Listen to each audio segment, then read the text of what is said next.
1.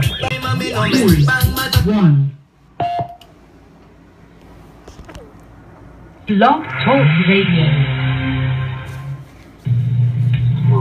The Great Tate Show. Everything you were never taught about love, testing, life, 1, 2, testing, relationships, testing, politics, testing. The Great Tate, real life, real talk, and unapologetic style of delivery will make you beg for more. He is the truth and the light. And now, the Great Tate Show on Real Life, Real Faith Network at blogtalkradio.com. Brothers and sisters! Brothers and sisters! I don't know what this world is coming to! It is Wednesday night, Blog Talk Radio Live, Facebook Live, Periscope Live. It is the Great Tate Show. Wednesday night, 7 p.m. Tune in. We are the show that talks about all the things they tell us that we don't supposed to talk about.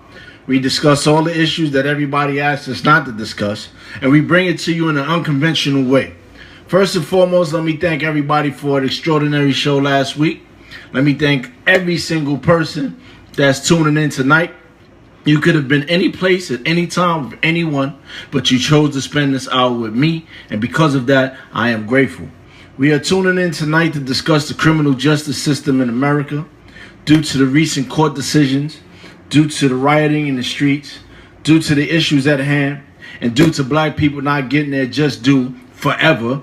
We are discussing this issue on the Great Tate Show with a suggestion for reform.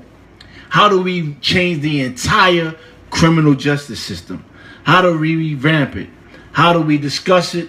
How do we make it evolve? That's what we're covering tonight on the Great Tate Show. So hit that invite button up there. If you're on Facebook Live, tell a friend to tell a friend. Swipe left, swipe right, swipe up, swipe down. Hit that invite button. Let everybody know what you're doing, that you're paying attention to the Great Tate Show. One thing we can guarantee is in an hour from now, you will be a whole lot smarter. So if you're interested in being smarter and being part of the solution, I ask you to tune in. Before we go any further, allow me to do the Exodus opening right. It goes like this. Let us come to terms with life. Our life is in a human struggle. The struggle is painful and deep. The struggle holds death in life. Out of the struggle of the now, we will create the human world of the future. The past is approved, the present is received, and the future is open. Bless you all. Shalom. Assalamu alaikum. God bless. Peace and blessings to all. Thank everybody for tuning in to the Great Tate Show. Wednesday nights, 7 p.m. We are broadcasting live on Periscope app. We are broadcasting live on Facebook. We are broadcasting live on Blog Talk Radio. And we are broadcasting live at www.thegreatzactateshow.com. So, if you are interested in supporting the Great Tate Show and you are looking on your telephone or your computer right now, I ask that you download one of these fine books behind me at Imprint Mass Media, located on Amazon.com. Any of our books, we greatly appreciate your download. Look at the bright side. This is the only place you can get a donation and receive a gift instantly.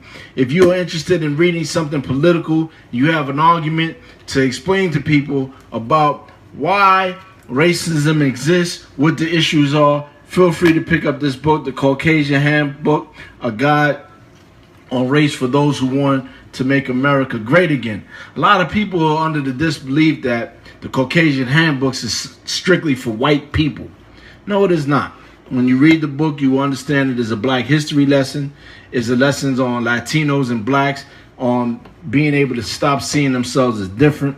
It's a book that's talking about this myth that everybody came over on slave ships, now realizing that the elite turned the Native Americans into a lot of the Africans into Native Americans. That's the terminology that they gave them when these people were already here. So it's a very, very interesting and insightful read. It's an easy read. It's a short book. Feel free to pick it up because it's about to go global. Very soon. It's about to go global, and you want to be ahead of the curve. That's the Caucasian Handbook.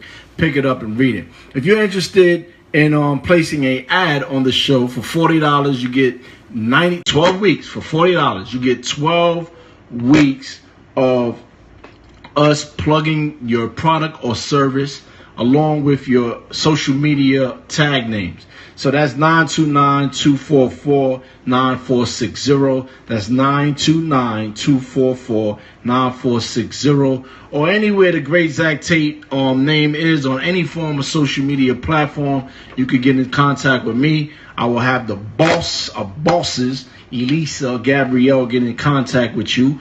And we will place your ad, put something together for you. And every week, we will shout you out. Last week, a few people saying they were trying to call in. Once again, pardon me. Also, right now, I'm in South Florida, and we were recovering from a hurricane situation. We kind of blacked out. This whole entire area had a power shortage and a Wi-Fi issue. So, my forgiveness. So, after this very short 30-second commercial break, we will be back to discuss criminal justice system in America. Does justice exist? How do we make a reform? How do we revamp the system? And what are we to do? Be right back with that very shortly after this commercial break.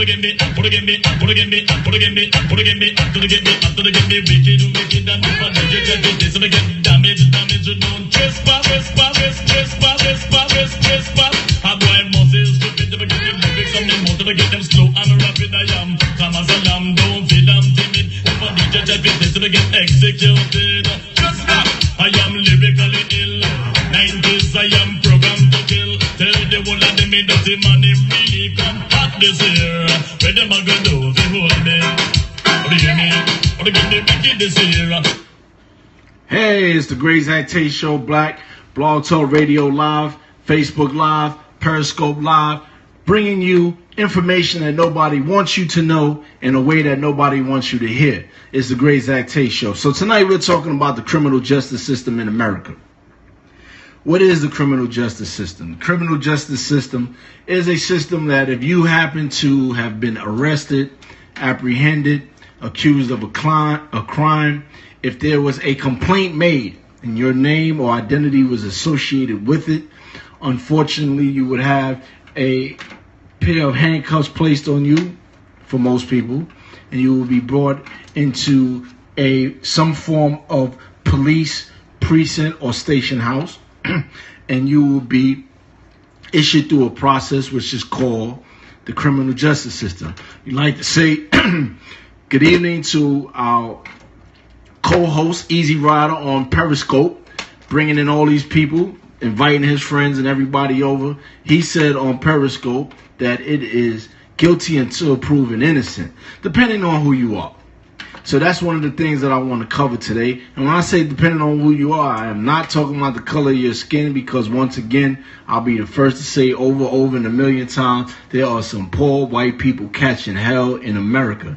And if y'all think that poverty has a skin color, you are crazy. And you are misinformed, and you have lost the ship. So, we talking about, it depends on who you are, is dealing with classism and elitism, and I'll get to that shortly. So if you go through the process of being arrested, you have been through the criminal justice system. Generally, the arrest is for a felony from an E class. Some states have F felonies. Some have A1 misdemeanors that they will put you through the criminal justice system. Anytime you have to be processed and seen a judge, then you have been through the criminal justice system. And then there's a process. So where did this criminal justice system come from? Well, first, it is often assumed that the criminal justice system is in place to combat crime. Some believe that the criminal justice system deters crime.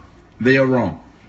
Some people all believe that the criminal justice system involves people in corrections, the Department of Corrections, these babysitters that get paid pensions and holidays and everything else to babysit adults. They're like zookeepers for humans.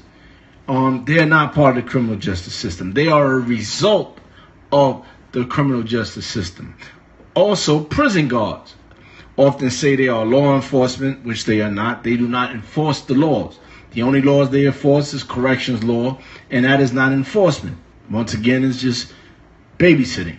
And we're going to get to them, and we're going to get into their demographic and the profiles and the type of people that these jobs attract.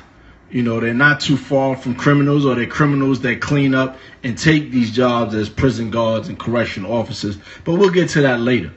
So when you are processed in a criminal case, such as a felony, what happens is automatically you go through the criminal justice system and you are processed, and you go through what is called an arraignment.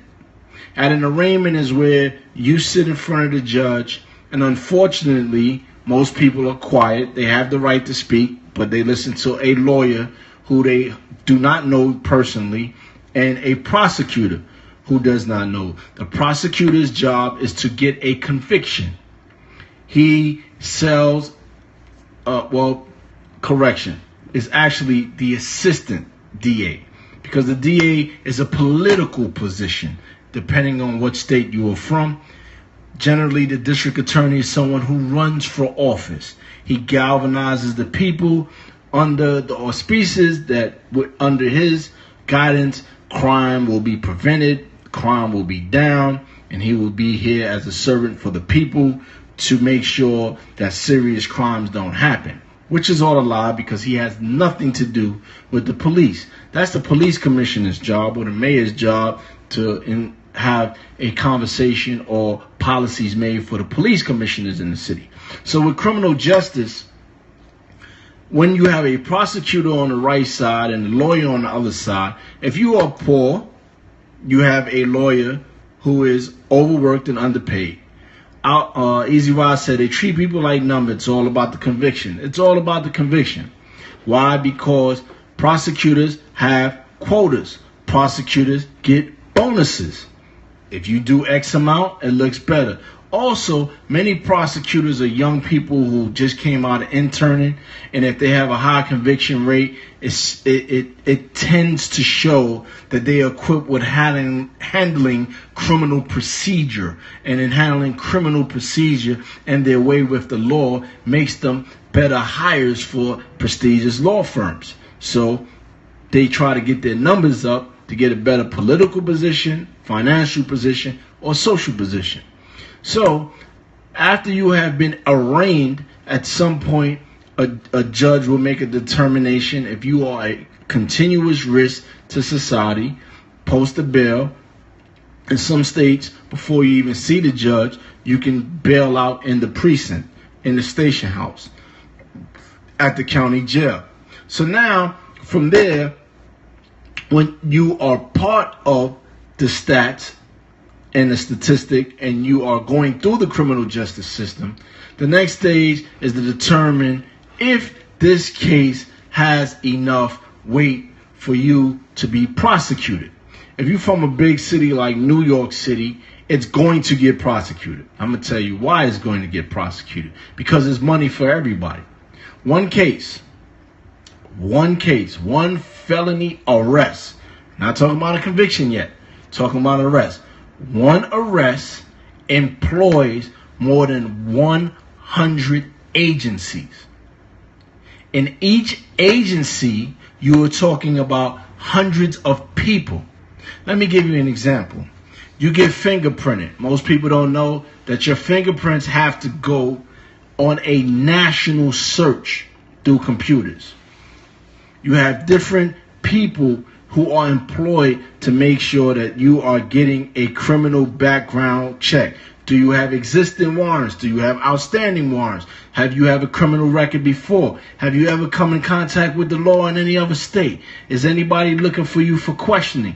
That's why your fingerprints and your pictures are taken, so they can go in a national database. All the way to Hawaii, all the way to Alaska, all the way to the Virgin Islands. Go through a national database to see if you are wanted. That is generally why you sit in the criminal justice holding facility in New York City. Is called central booking. You sit in there for more than 24 hours or 48 hours because your information has to travel to every state's data bank, and then it's passed on. If there's no red flags, then you are clear and you are not called what's called a flight risk. So now that one agency employs hundreds of people for your case. The other thing is there has to be a court reporter. Let's look how many people are in the courtroom. In one courtroom, you have bailiffs, you have court officers. What's the difference? The bailiffs go behind. They take the prisoners from the back to the front. Court officers stay in the courtroom. Those are the guys with the guns that hand the stuff to the judge. The judge hands it back. They hand it to the lawyer. Those are court officers. So for one case, you got court officers. You got bailiffs. You got a judge. You got a prosecutor. You have a court stenographer. You have somebody there that's transcribing. Her job is to, or his or her job, I don't want to sound sexist, types it up and then transcribes it from shorthand into longhand, which is common English. So now, on top of that, you have sometimes two prosecutors instead of one. So all these people are employed just for this one person to come to court on that one day for that one or multiple charges. So Easy Rod says speeding ticket delay on average 500, after court fees almost 1,000, and that helps feed someone's baby. This is my point exactly. So it doesn't even have, that's a very good point, Easy Rod. It doesn't even have to be a criminal court. It can be traffic court as well. So now, after you have gone through the system, in a case where there is no bail posted, like many minorities have to suffer, or people who are poor, or people who just drop out of society. Dropouts are people who we call homeless or bums or what have you. People don't know their financial background, so I would never call a person a bum or homeless. Some people are very wealthy and they just choose to live on the streets. Could be mental health issues or whatever. Another case, speaking of mental health issues, in New York State, a lot of governors previously, especially Governor Pataki, he closed a lot of the, a lot of them, they closed the mental health institutions in New York State. And in New York State, when they did that, all these people with mental health issues were running around the streets and then ended up in the criminal justice system. Well, in big cities like New York, LA, Chicago, Texas, Texas is major. Due to the size, I said California already. These different states set the tone for what other states are going to do in the criminal justice system. Well, you may not know, so let me inform you. In New York State, if you commit a crime in the 5 boroughs and have to end up going to prison, generally, you're going to go all the way upstate. It has nothing to do with white privilege, what I'm about to get to right now. You're going to go upstate where severely poor whites need jobs. As I said earlier, and I always say on this show, that you better open your eyes to poor whites catching hells financially. Because if you know that poor whites are catching hell financially, it'll trickle down to anybody. So in New York City, when you commit a crime in the 5 boroughs and you're sentenced, you don't serve your time in a prison that's close to the 5 boroughs. What you do is you go and you get shipped to these areas that used to have farms. So the reason why these farmers no longer have farming money is because all of the farming jobs have been sent overseas. And based on certain farming stipends, they're not allowed to make the crops that they used to make, like corn and apples and whatever, because that would mess up the embargoes and the trade agreements that are made on a national level. So what do? They can't be in poverty. They can't sit there struggling. So they build a prison. And then they build another prison. Then they build another prison. And from 1985 to 1995, 63 prisons were built. And this is what's called the prison industrial complex. It is a business. And the business is, how many people can we keep in prison because everybody wins more jobs. Another thing that happens when you go to prison is you need somebody to drive the bus from the prison to the jail, from the court to the jail, from the jail to the prison. So that's a whole entire industry in itself, transportation. So for one guy committing one felony, it's so no prisoners, no work. Absolutely easy ride. So for one person committing a felony, there's so many agencies that have to be employed and so many people are employed. And the bottom line is that it's big business. And when it becomes big business, it kind of turns the whole slant of why you are doing something. Because when you are talking about business, you are talking about how to maintain job security, how to maintain your time in to get a retirement, pension, annuity, or what have you. So now your interest automatically becomes, how do we not only get guys in prison, but how do we keep them in prison?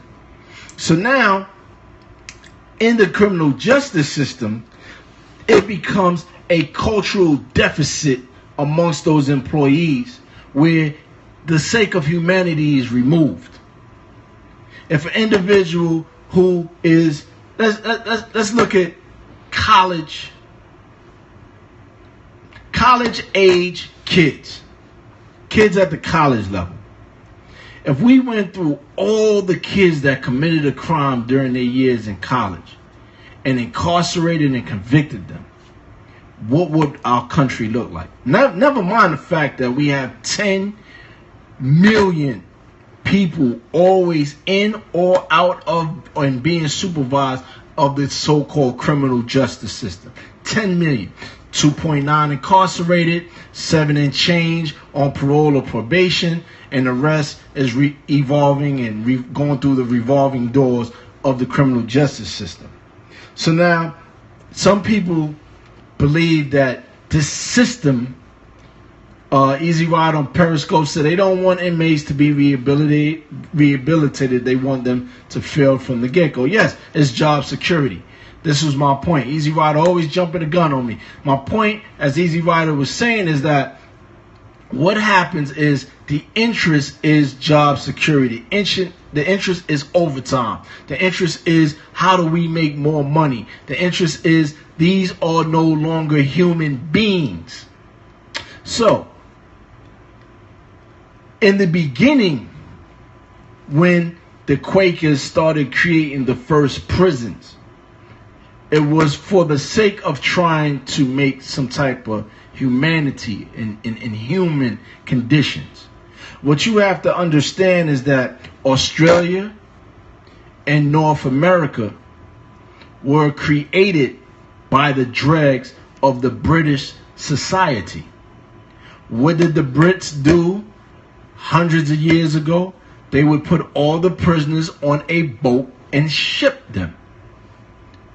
The so-called pilgrims of North America, the so-called settlers of North America, these were the dregs of the British society.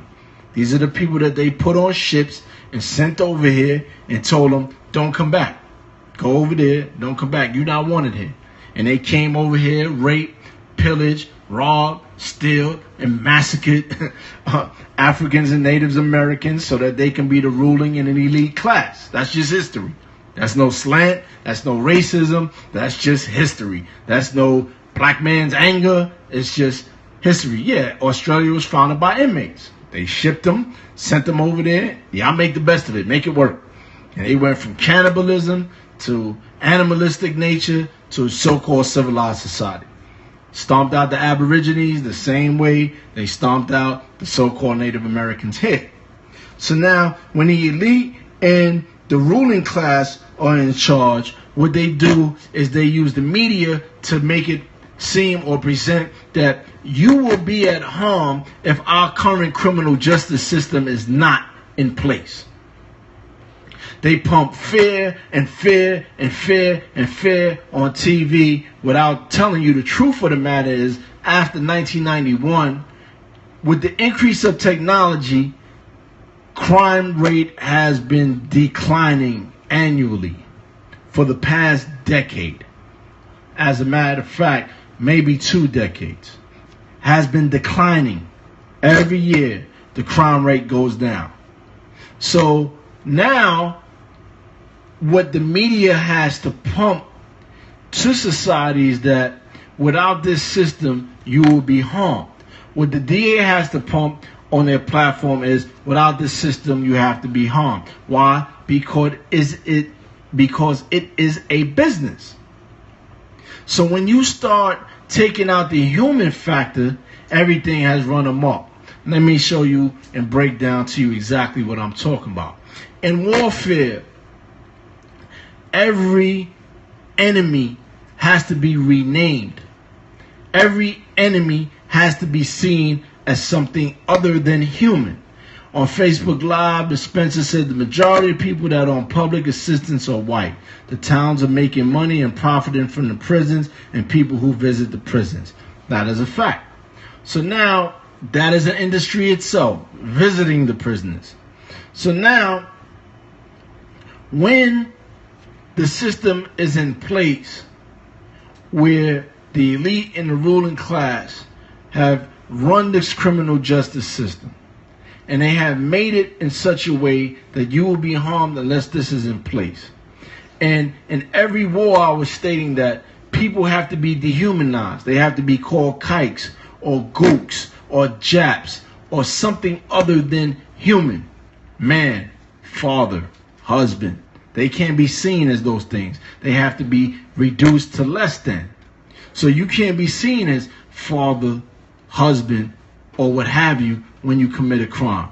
You are inmate, prisoner, convict, scum of the earth. You show that you did not value your own freedom and your own life, so why should they? Which is really not a fact. What it is you have to look at the psyche and the mentality of someone who has the ability to shackle a human being, place them in a cage, and close the door, and knowing that they won't be released. Oftentimes, these people are institutionalized themselves. So if we're going to evaluate the criminal justice system, let's evaluate all parties involved. Prosecutors, they are fueled by convictions. In some states, prosecutors have all the power over the case. They could literally make a case disappear and nobody would blink an eye unless it's a high-profile case. So now, a high-profile case is a case that's used so that everybody can be pumped with the fear. Lawyers. Lawyer sleeps the same if he gets a conviction or if he gets an acquittal. He gets paid the same. He or she gets paid the same if they get a conviction or acquittal. Oftentimes, appeals lawyers, which is a whole separate industry, appeals lawyers, they will be appealing a case for up to 10 years and getting paid hundreds of dollars per hour. That is an institution in itself. That is an industry in itself. Judges. Easy Ride on Periscope said, even defense lawyers don't care. They act like they do as long as you're giving them money. Exactly. They don't care. They will not lose a bat of sleep if you are convicted with 50 years. Trust me, I know this. So now, when the lawyer has no interest in the human being, when the human being is not part of the criminal justice process, when the prosecutor does not care because he or she is looking at numbers, and the judge, who was either an ex-prosecutor or an ex-lawyer, is saying, I have a comfy position that I don't have to chase down clients. I don't even have to know the law. All I have to do is pass the ball and act like I know the law and get in this position, and I'm receive a book that's called the Criminal Procedure Law. There's another book called the Judicial Systems Rules and Regulations, or depending on what state, they all have these different handbooks. And all they have to do is study up on those handbooks based on the cases that's in front of them. If they didn't mess up, there will be no need for appeals lawyers. People win appeals every single day because these judges don't know the law. So what happens, especially in an overcrowded situation, which is hardly ever happening because the decline of crime, what happens is all parties involved have no interest in the human being. They have no interest in reform. They have no interest in an alternative to prison. They have no interest in mental health institutions. That these are all the things the person might need. They have no interest in crime deterring, right? And most importantly, they have no interest in education, which I'm going to get to a little later. So now, what creates the recalcitrant? What creates the individual who breaks the law and continues to break the law? Well, generally it's poverty. If you don't have, you lose hope. When you lose hope, you have a moral decline. When you have a moral decline, you do not mind taking away from someone else in order for you to have, whether it is their property, their liberty, or their life, or their sex. It starts with somewhere that you are lacking. The definition of poor is lacking resources. When you are lacking something, you want something. When you want something so bad, you don't care about what's at stake or the consequences. You just go and get it. So this decline of morality, this decline in reading, this decline in social norms is what causes you to have what's called recalcitrant behavior, and you become an outlaw or a criminal. Where I come from, which is the South Bronx, poorest neighborhood in the world at one time, is not about becoming a criminal. Because let me tell you the difference between a criminal and an opportunist. So true applies to many issues in life. The difference between a criminal and an opportunist is one is skilled. The criminal is when Bush Jr. says, I'm going to have a bunch of oil executives in my presidential cabinet. Condoleezza Rice, everybody else that I hire, all oil executives. Then I'm going to create a distraction over here, which is 9/11. And in that distraction, I'm going to use that to go seize oil all over Saudi Arabia and the Middle East. Spencer on Facebook Live said it doesn't totally matter about innocence or guilt. It's which officer of the court can present the best case in case law. Even evidence nowadays doesn't matter. Look at all the police that killed Seymour. All the police that killed unarmed men and got away with it. Yes, that's what I'm going to get to very shortly. So now, the criminals, I was talking about Bush Jr. when he says, before we break the law, let's make sure there is no law to break. And after we break this law, then the immediate knee-jerk reaction is we have to create a law to make sure somebody else won't do this again. Those are criminals. Criminals say, while you sleep, we're going to dismantle all the alarms in a 10-block radius so we could break into this one place that has all the gold, steal it while everybody's sleeping and nobody knows. This is a skill. It's a skill set. Criminals say, I'm going to send my plane to Colombia and load it with 200,000 pounds of cocaine, and I'm going to fly it back and drop it off, and from there let distributors distribute it all over. Because I'm not a drug dealer, but I got a plane and I see a way that I could take $2 million and make 10 off of it. Let's invest in that.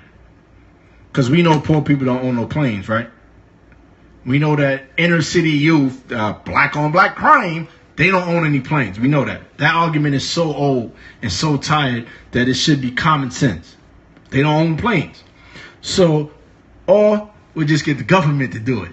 Ali North, you the best, baby. Iran-Contra affair. Look it up.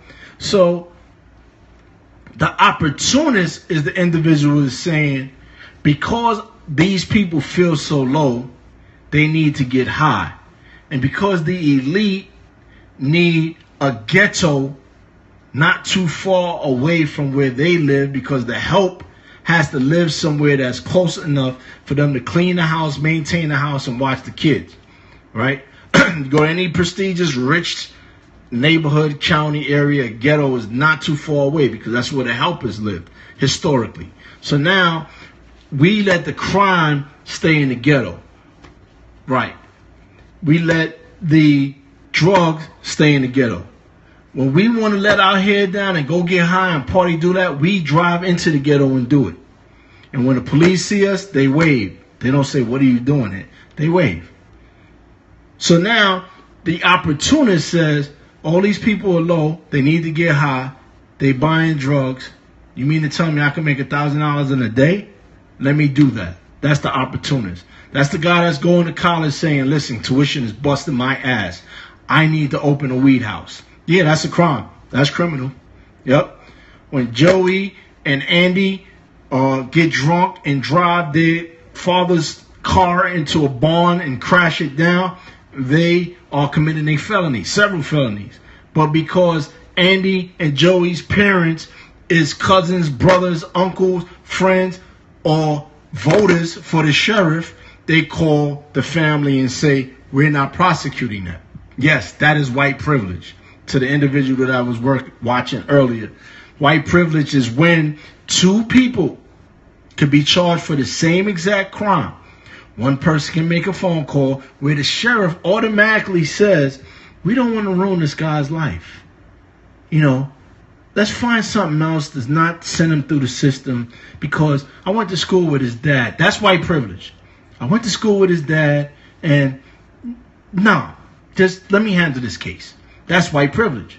Where blacks, Latinos, or extremely poor whites who didn't go to school with these people, they become subhuman. And they get placed in the jail system. And they get placed in the correction system. So now, who are the people who control the levers in the correctional system? These are opportunists as well. These are individuals who generally are uneducated, have a GED high school diploma, and here is a job that's saying we will pay you $50,000 a year with a pension, with vacation, with annuities, with a retirement plan. All you have to do is put people in cages, babysit them, and come home every day. That's all you have to do. So these correctional officers in New York start thinking, oh, we New York boldest, we the toughest, we the boldest guys. And no, you're not.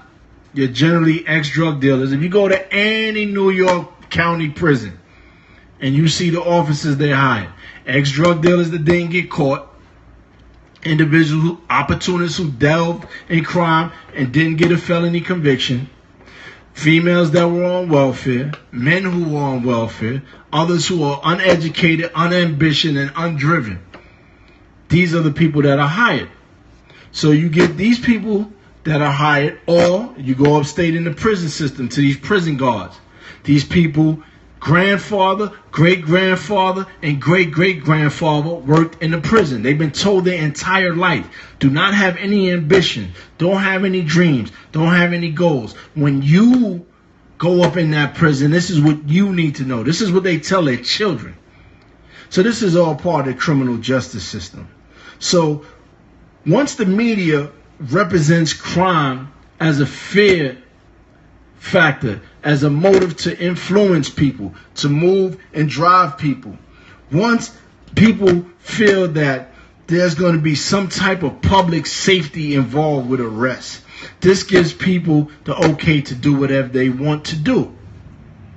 So why is it and how is it that poor people for over 100 years will march through the streets saying no justice, no peace? We shall overcome, kumbaya, my Lord, and what Messi Jackson and PayPal Sharpton be out there, no justice, no peace. And then a few weeks later, we don't hear from them more. It don't be no justice, and they be so peaceful, right? For years, for hundreds of years. Why is it that an officer can shoot someone on tape and not be prosecuted. Let me tell you why on the Great Zach Tate Show, why this happens. Let me tell you something, blacks, Latinos, and poor whites that are victimized by the criminal justice system on a regular basis. The way you're going to have to get yours is this. Number one, the number one factor that people keep forgetting is that these are jury trials. The jury are citizens. Generally, it is said by lawyers and prosecutors, a jury is people who are not smart enough to evade jury duty. They're too dumb to get out of jury duty. So when you have a jury pool and the defendant is picking his jury and the prosecutor is picking his jury, and they create a panel of 12 or 14 people, which are the alternative jurors, these people are the deciding factor. They are swayed by who can tell a better lie. Is the prosecutor going to lie better, or is the defendant going to lie better? Whoever lies better wins. Whoever appeals to their emotions better wins. The law has nothing to do with a jury's decision. Jurors are not skilled in the law. They want to get out of there. They want to get this case over with so they can resume their lives. Their lives are interrupted. They get off work and they get kicked out. Perfect example is Scott Peterson case. The appellate lawyers have so much work with. So when these jurors sit in jury duty, their greatest job is how to stay awake. They sit there miserable, upset, discontent. But they will make the deciding factors. As a culture, it is very important that when you are protesting, that you start protesting these jurors. That you start barking and yelling at these jurors after they make these decisions. Because that court building ain't do nothing to you. You could throw anything to that court building. It didn't hurt you. That lawyer, he ain't hurt you. He might have had something to do with it. That prosecutor, they just doing their job. That police officer that shot because he's scared to death. Let's stop for a minute. Let's look at the mentality of a police officer. Everybody that knows a police officer, who is that police officer? Once again, an opportunist. 99.9 police officers are individuals who are out of the military, uneducated, need a way to take care of their family, need a way to be safe, and here's the perfect opportunity. If you grew up in the 80s and 90s in New York City and you was a police officer, you had the ability to make hundreds of thousands of dollars under the table. That was the police culture. If you was a cop that did not take dirty money from the 60s, 70s, 80s, and early 90s in New York City, you was probably going to be found dead from another police officer killing you. That was the culture. The Irish was tearing up New York City because they were so poor. All these institutions in New York City, welfare, affirmative action, all these institutions was for the Irish because the Irish was so poor. They came to this country with nothing and they started tearing it apart. So what did they do? They started wearing copper badges and became what's called cops. And those cops, they all went in drones to lock down what's called the Police Benevolent Association, and they became the police officers. Other cultures started seeing what they was doing and trying to mimic it. It wasn't until later on, with unfair police practice on hiring policies, that they started letting some blacks and Latinos in and sprinkling it around. So who are you attracting to become a police officer? You attracting a kid that was getting his ass beat in school forever. He was bullied. There wasn't no bully laws back in the days. But the punk who cannot fight and stand up for himself as a man is generally the guy that was hired as the police. The guy that was gun-ho in the army trying to be all he can be and found out that that was a terrible disappointment, he need a job. He need a great job. And he still get to pack a gun. It doesn't matter how much post-traumatic stress syndrome he's suffering. They're going to find a way to give him a job. And he has a badge to steal, rape, murder, rob, and do whatever he want to do and have the freedom to do it. Who does the police attract to employ? Individuals that can't get UPS is not going to be none good enough. They're not hiring over in this town where he grew up in. Let me go into the city and get a cop job, because they always giving those away. That is who you're attracting. You're attracting these kids who have video games, who just couldn't hack it in college. Nah, all that academic work was too much. So what did they do? They joined the police force in an effort to take care of their family. These police officers are human beings. But when you are paid to represent the law and you break that law, you should be held accountable more than anyone else. I always say that the gangsters with badges, they're the biggest gang in the world. So if you are a little sociopathic, if you have a lot of paranoia and insecurity issues, if you are fearful and want to feel a sense of importance and powerful, a police job is perfect for you. So automatically, if in New York City and in neighboring cities, generally police officers got to take a 1-hour commute to come into the city.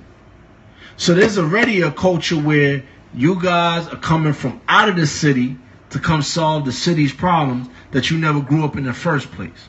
It's your job to come tame the animals.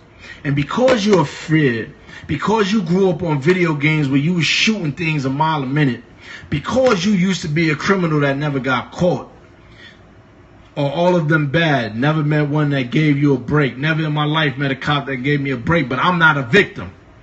There is no victims over here, and I'm not talking anti-police. I'm talking factual hiring processes about police. I never said they were good or bad. What I did say is these are individuals that have to feed their family. These are individuals that come out of the military, that don't have a job, that FedEx, UPS, and all these other people ain't hiring. Go to police academy. See, that's what's the problem. The problem is that the public have a disconnect with the people who are paid to serve and protect them. They make them an authority over their lives. This is not good or bad. This is just fact. You ask any police officer why you became a cop. Oh, I wanted to serve my bullshit. Became a cop because they was giving away that good money. With overtime, you reaching close to 100,000. And if you get 2 good arrests at the end of your shift, you guaranteed about 2 days of overtime every single week at the taxpayer's expense. And the more fear that's pumped is the more that you justify hiring more cops. There's more police officers in New York City than there are soldiers in Afghanistan. And the crime rate has been going down. Easy Ride on Periscope said, true story. I braided my hair once and pulled. Sorry, Easy Ride, I lost you on that. You could send it back. I think the problem is overpopulation. Well, I guess you want to have a purge. I don't know. That's what I don't know. His name is on Periscope said. So now, when you have these type of people that you are hiring, they already scared. They got one of the toughest jobs in the world. Can you imagine pulling up on a car, you smelling weed smoke everywhere, and the guy in the passenger seat saying, what the fuck you pulled me over for? And we ain't talking about somebody black. No, I know your stereotype. When I said pull over the car, you automatically thought black. Easy Ride on Periscope said, braided my hair once, got pulled over and profiled just because of my braids. Exactly. Stereotypes. Because the media pumps the fear machine. This is where stereotypes come from.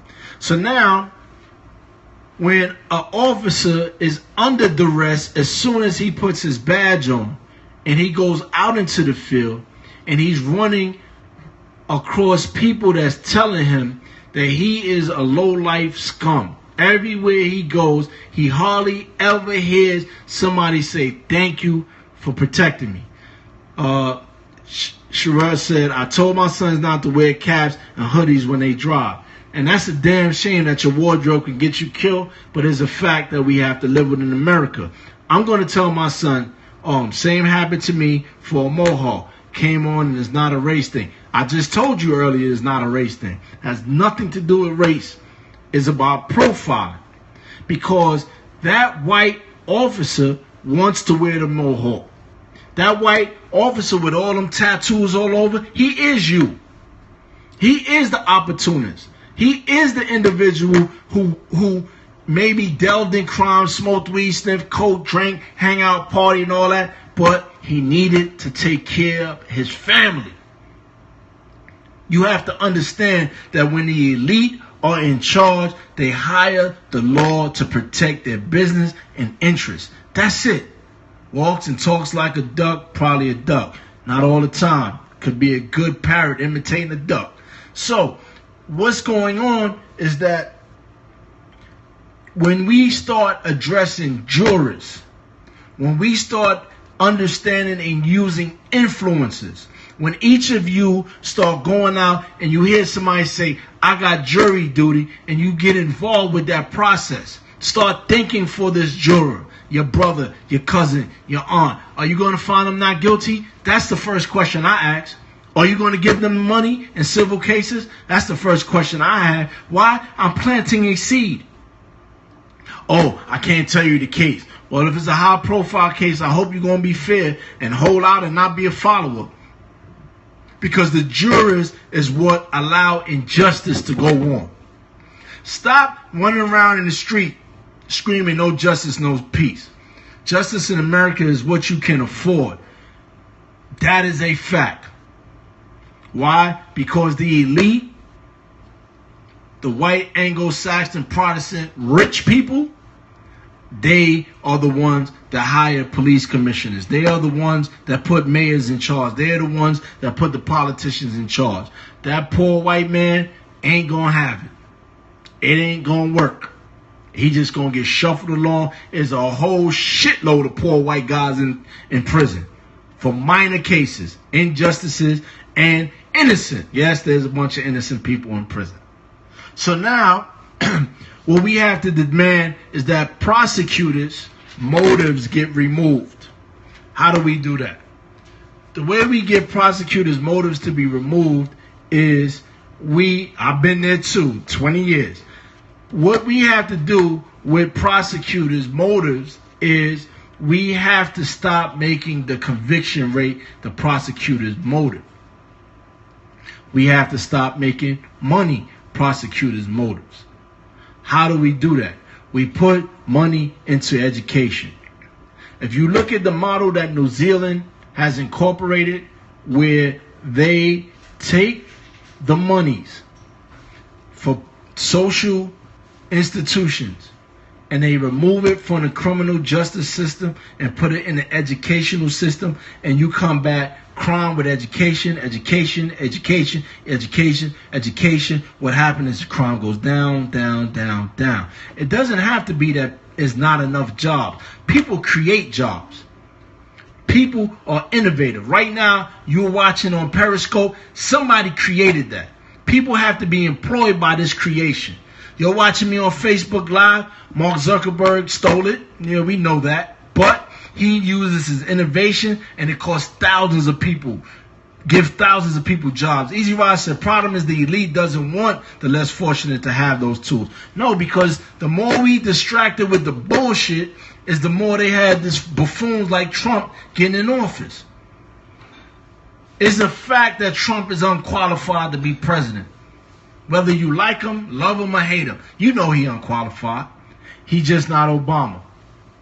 So now, when we start addressing mental health issues, we will get criminal justice.